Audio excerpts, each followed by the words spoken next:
Is there a better way to register? I am Daniel Goldscheider, one of the founders and CEO of Yes, and we hope the answer to the question is yes. We're going to launch yes.com this year, together with a few large banking groups, and it's very exciting for me because this is, as Marco said, the very first time we're talking about Yes publicly. You see here the CEO of SWK Bank in Germany receiving the Diamond Star Award for an outstanding digital service. And the digital service that he received the award for is here. This is the first completely digital system in Germany to apply for a loan. And as you can see, you have to go through a few forms, actually quite a few forms. And then you have to go through a video conference where you prove your identity so that you are KYC conform. And once you have done that, you go to Bundesdruckerei, which is printing the passports and the money in Germany, and you are signing the contract. And then you're done. You are officially eligible to receive a credit. We're working with SWK Bank to turn the experience you see here into something that looks like this. There is no more walk to a post office to prove your identity. There is no video conference. There is nothing you need to sign. There are no forms. We basically condense the experience down to 2 steps. The first step is you click on the Yes button, and then you receive a list of things SWK wants to have. Data, consent, agreements, maybe a SEPA mandate. And you read through it, hopefully you read through it, and then you decide. And you either abort the transaction or you click the Yes button. And if you click the Yes button, in this case, you need one more step because there is a qualified electronic signature that is required. And that one more step is your fingerprint. And that's it. We think this is great news for customers because the onboarding process is going to be a lot easier, but it's also good news for SWK Bank in this example because with every step that you remove, you increase conversion and you make more money. So what are the key functions that we are providing? The first function is a login. You can very simply log in to websites or apps using a strong authentication. And we believe that alone is going to be quite interesting in a lot of use cases where your identity really matters. We provide some basic data, such as your name, your bank account number, 90 days of transaction data, bank transaction data, and all of that is completely free. We're also allowing you to agree with something that is known as an advanced electronic signature. And that is free as well to everyone, to consumers, to relying parties, everyone in the value chain. We provide a few things on top of that. One is the verified identity. Also, more specific data about your creditworthiness, as well as what's known as a qualified electronic signature. That's an electronic signature that is as good or even better than your handwritten signature. So how do we do it? Well, we use existing digital identities. And when you look at the digital identity landscape, of course, there are the usual suspects. There is Facebook with 2 billion digital identities. There is Google, another one with 2 billion digital identities. When you look at Amazon, when you look at Apple, PayPal, WeChat, and Alipay combined, they have around 2 billion identities. Now let's look at the banks. There is no really reliable data out there, but to the best of our knowledge, there are probably around 1 billion online banking customers globally combined. So the banks are utterly dwarfed by fintechs and large techs alike when it comes to digital identities. Now take another look at verified digital identities, and this is what's happening. Most of the fintechs and large techs out there have data that is either self-declared, something that is known as level of assurance 1, or maybe they have a little bit better data, such as PayPal. They probably have your bank account number. They probably have rudimentary information.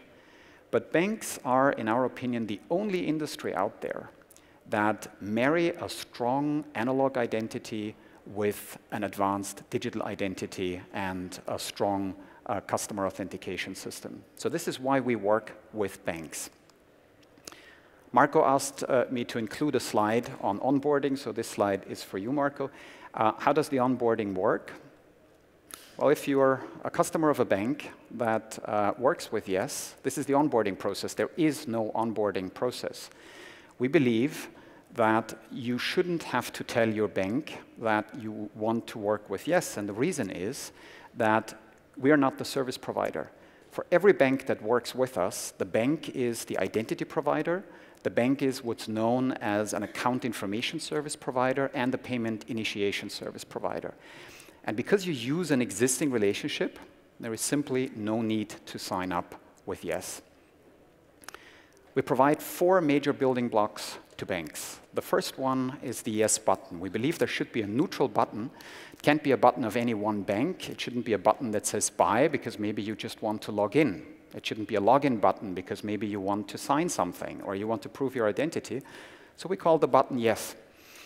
Yes, I want to sign up. Yes, I agree to the terms and conditions. Yes, I want to do a SEPA mandate. I want to prove my identity or my creditworthiness, and you just click the button.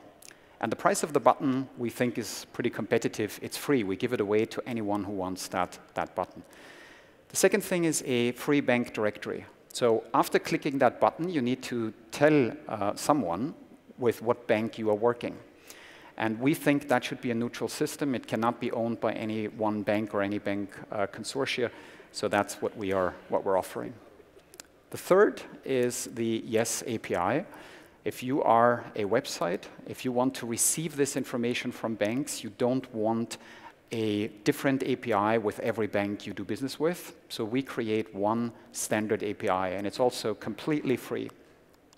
And then there is the Yes Billing platform. And the Yes Billing platform is the one thing for which we charge money. And it's completely optional. The role model here is the App Store. When you think about the App Store today from Apple or from Google, there are really 2 models.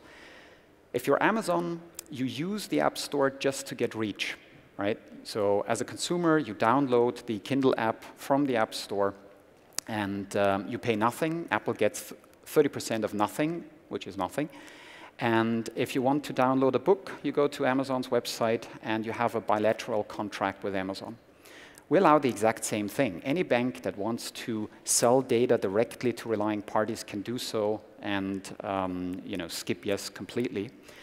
But we believe in a lot of situations, banks will be interested to have a neutral system, to have a neutral platform that goes out there so you don't have to buy data from thousands of banks across Europe. You can do it with simply one relationship. Let's look at the market size quickly. There is the identity market, and that's about $10 billion annually. It's growing as identities are shifting online, but it's still a pretty small market. There's the market for credit score, and that's roughly 10 times that. It's about $100 billion.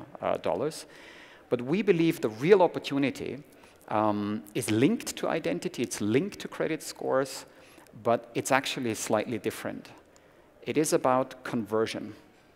Of course, you need strong identities. Of course, you need many factors. But if you can increase conversion by just 1 percentage point, that will add $1,000 billion in revenues. And then there is a fourth market, and the fourth market are services that are not yet digital. So when you think about it, a lot of services have become digital over the past years.